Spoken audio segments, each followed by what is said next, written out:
নমস্কাৰ শ্ৰদ্ধা ছাৰ বাইদেউসকল আপোনালোক সকলোকে মই মোৰ ইউটিউব চেনেল নলিনীকান্ত ডেকালৈ স্বাগতম জনাইছোঁ। ছাৰ বাইদেউসকল আজিৰ পৰা গৰম বন্ধৰ পিছত আকৌ নতুনকৈ পাঠদান আৰম্ভ হ'ব আৰু আমাৰ আজিৰ এই দিনটো এই বিশেষ দিন আজিৰ দিনটোত আমি আমাৰ বিদ্যালয়ৰ শিক্ষক শিক্ষয়িত্ৰীসকলে এটি বিশেষ কাম কৰিব লাগিব আৰু মই ভিডিঅ'টোৰ জৰিয়তে আপোনালোকক এই কথাটো ক'বৰ কাৰণে চেষ্টা কৰিম। LP স্কুলৰ পৰা হায়াৰ ছেকেণ্ডাৰী পৰ্যায়লৈকে প্ৰত্যেকখন বিদ্যালয়ৰে শিক্ষক শিক্ষয়িত্ৰীসকলে আমি আজি বিশেষ কাম কৰিব লাগিব। 10:30 বজাত সেই কামটো কৰিব লাগিব। গতিকে আশা কৰোঁ আপোনালোকে ভিডিঅ'টো যিমান পাৰে সিমান ফৰৱাৰ্ড কৰিব যাতে প্ৰত্যেকজন শিক্ষক শিক্ষয়িত্ৰী এই কামখিনি কৰিবৰ কাৰণে সক্ষম হয়। কথাটো হ'ল নতুন শিক্ষাবৰ্ষৰ বাবে মাননীয় শিক্ষামন্ত্ৰী মহোদয়ে এটি বিশেষ বাৰ্তা শিক্ষক শিক্ষয়িত্ৰীসকললৈকে দিব আৰু এই বাৰ্তাটো আমাক শুনিবৰ কাৰণে কোৱা হৈছে আৰু তাত তেখেতে যিখিনি কথা ক'ব সেই কথাখিনি আমাক অনুধাৱন কৰিবৰ কাৰণে কোৱা হৈছে। এতিয়া কথাটো হ'ল তেখেতৰ যিখিনি বাৰ্তাটো আমি কেনেকুৱা ধৰণে শুনিম বা আমি এই যদি আমাৰ বিদ্যালয়ত এই তেনেকুৱা ধৰণৰ বিশেষ সুবিধা উপলব্ধ নাই তেতিয়াহ'লে আমি কি কৰিম এই কথাটো ক'বৰ কাৰণে চেষ্টা কৰিম। আমাৰ বিদ্যালয়বিলাকত ইতিমধ্যে ICT ক্লাছৰুম আছে বা স্মাৰ্ট ক্লাছৰুম আছে। যদি আমাৰ বিদ্যালয়ত তেনেকুৱা ধৰণৰ সুবিধা উপলব্ধ আছে তেতিয়াহ'লে আমি তাতে এই শিক্ষামন্ত্ৰী মহোদয়ৰ বাৰ্তাটো শুনিবৰ কাৰণে সক্ষম হ'ম।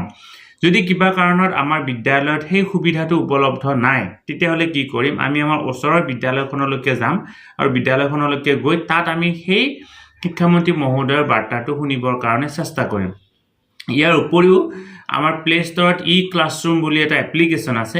ক্লাছৰুম এপ্লিকেশ্যনৰ জৰিয়তেও আমি কি কৰিব পাৰিম, তেখেতৰ বাৰ্তাটো শুনিব পাৰিম আৰু ইউটিউবৰ জৰিয়তেও আমি তেখেতৰ সেই বাৰ্তাটো শুনিবৰ কাৰণে সক্ষম হ'ম। গতিকে আপোনালোকে সকলোকে কথাটো জনাওক শিক্ষামন্ত্ৰী মহোদয়ৰ এই যি বিশেষ বাৰ্তাটো যাতে সকলোৱে শুনিবৰ কাৰণে সক্ষম হয় আৰু শুনি তেখেতে যিখিনি কথা কয় তাৰ লগত নিশ্চয় এই বিশেষ কিছু পৰামৰ্শ দিব। সেই পৰামৰ্শখিনি যাতে আমি মানিবৰ কাৰণে বা তেখেতে দিয়া পৰামৰ্শখিনি কি কৰিবৰ কাৰণে দিয়ে সেইখিনি যাতে মানে আমি পালন কৰিবৰ কাৰণে চেষ্টা কৰোঁ বা তেনেকুৱা ধৰণৰ যিখিনি কথা কয় সেইখিনি যাতে আমি কি কৰিব দিয়ে সেইখিনি যাতে আমি পালন কৰিবৰ কাৰণে চেষ্টা কৰোঁ, তাৰ ওপৰত আমি নজৰ ৰাখিব লাগিব। কাৰণ যিহেতু নতুন শিক্ষাবৰ্ষ বুলি কোৱা হৈছে অৰ্থাৎ 2024 চনৰ এপ্ৰিল মাহৰ পৰা যিহেতু নতুন শিক্ষাবৰ্ষ আৰম্ভ হৈছে আৰু শিক্ষাবৰ্ষৰ লগত সংগতি ৰাখি এই পৰামৰ্শটো দিয়া হৈছে। গতিকে আমি যিমান পাৰোঁ সিমান লগৰ শিক্ষক বন্ধু বান্ধৱীসকলক এই কথাটো জনাব লাগে আৰু নিজেও এই কথাখিনি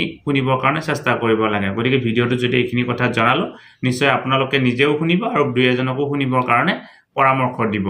আমাৰ এই ICT classroom, smart classroom, classroom এই আটাইবিলাকৰ জৰিয়তে আমি এই শিক্ষামন্ত্ৰী মহোদয়ৰ বাৰ্তাটো শুনিবৰ কাৰণে সক্ষম হ'ম।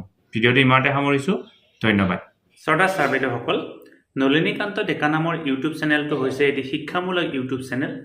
এই চেনেলটোৰ জৰিয়তে আমি শিক্ষক, ছাত্ৰ ছাত্ৰী, অভিভাৱক আৰু বিদ্যালয়ৰ কাৰণে উপযোগী কিছু ভিডিঅ' প্ৰস্তুত কৰিবৰ কাৰণে চেষ্টা কৰোঁ। আপুনি যদি আজি পোনপ্ৰথমবাৰৰ কাৰণে এই চেনেলটো চাইছে অনুগ্ৰহ কৰি চেনেলটো ছাবস্ক্ৰাইব কৰিব আৰু অল নটিফিকেশ্যন প্ৰেছ কৰি থ'ব।